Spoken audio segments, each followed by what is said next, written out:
Què és la neurociència i què estudia? La neurociència és la ciència que estudia el cervell i el sistema nerviós i realment és un dels temes més apassionants que podem estudiar, que és el nostre cervell, que és fantàstic, no? Realment és molt complexa, tenim 10 bilions i milions de cèl·lules en el nostre cervell que estan parlant, s'estan comunicant entre elles, estan agafant informació des de fora, l'analitzen i després donem una resposta, no?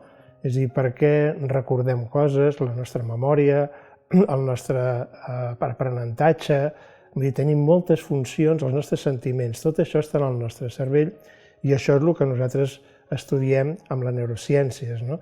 Si pregunteu què teniu que estudiar per ser neurocientífics, doncs qualsevol cosa. Necessitem metges, necessitem biòlegs, necessitem matemàtics, necessitem enginyers, químics, vull dir, totes les diferents disciplines són importants per entendre la neurociència, per entendre el nostre cervell, que és de les estructures més complexes que tenim en el nostre organisme.